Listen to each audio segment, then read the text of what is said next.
my name is Miss Kaninna. I'm a proud Yorta, Kalkadoon Djadja Wurrung and Yirendali sovereign woman all the way from so-called Australia, and I make like hip-hop, pop, R&B, so I make black music because I'm good at all the genres, you know how it is, and I'm here with Girl Music.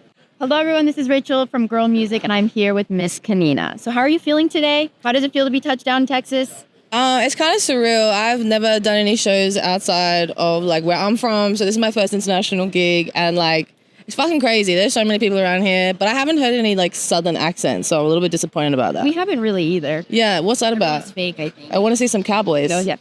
Line dancing? Yeah. What are you most excited about this South by Southwest? I'm most excited for my school night showcase. I've been really excited for that since we got booked for that.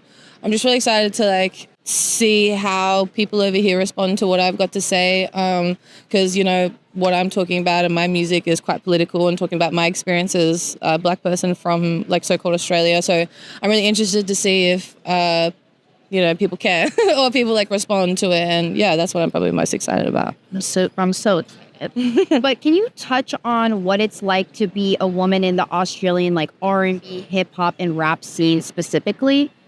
Is it different? Have you seen it different in Australia than working with people in the U.S.? There isn't really a scene, I guess. There are obviously heaps of amazing like female artists in from where I'm from. But in terms of like a scene, there isn't one.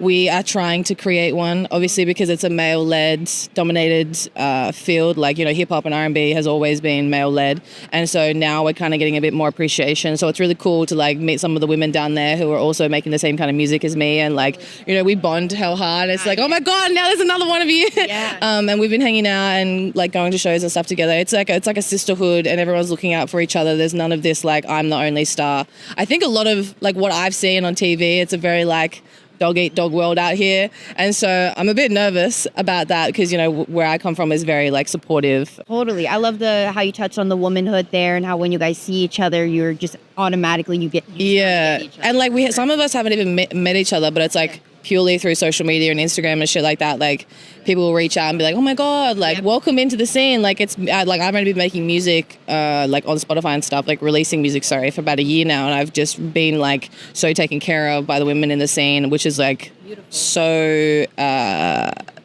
supportive. Yeah, absolutely. Can you touch on how you kind of journeyed into the rap world? What were some early influences growing up? Did you always knew you wanted to perform? Yeah, I guess I always knew that I wanted to perform. Like my mom and my uncles always tell me how, like, because at my house we have like a massive lounge room and we have hallways on either side with like doors.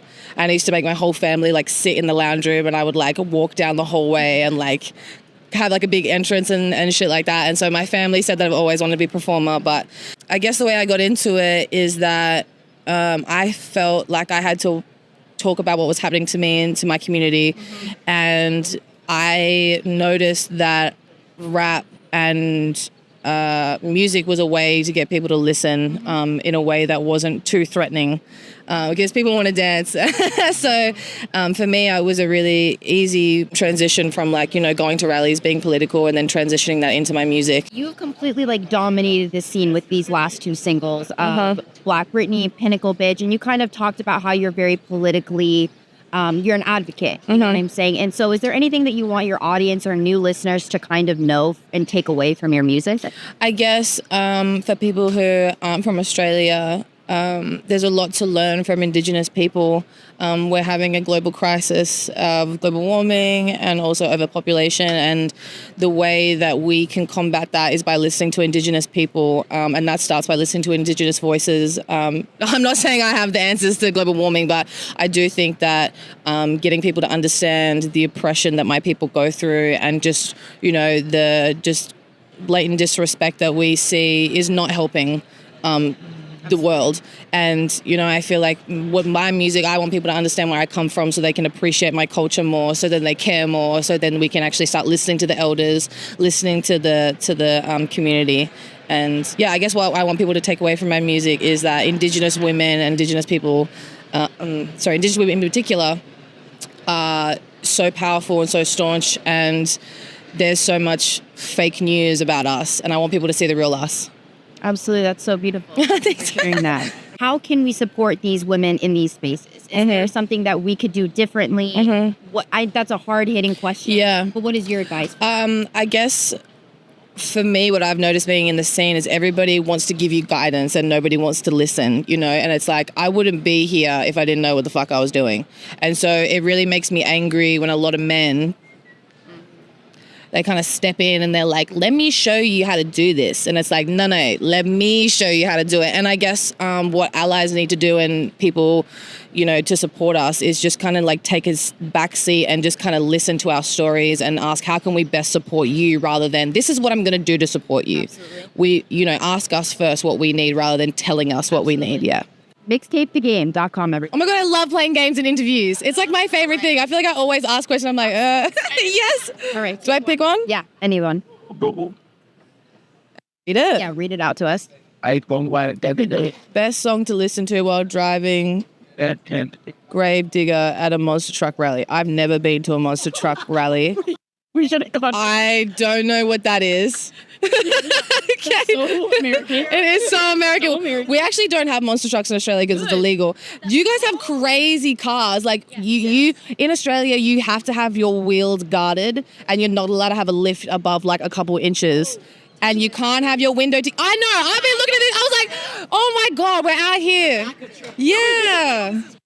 But we have like festivals in San Diego just for this kind of shit. Really? I kind of want to go to. I want to go to a and I want to go to a monster truck rally.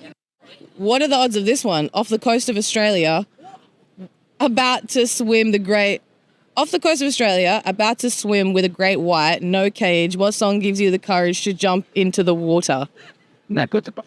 First of all, I don't fuck around with sharks. No, my biggest. Yeah, I probably played Pinnacle Bridge to hype myself up. Yeah, yeah, I'd be like, come on, I can do it. Yeah, that's crazy. Because don't do that.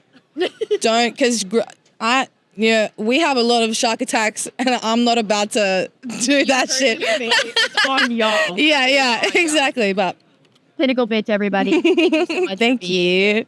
Nice to meet you.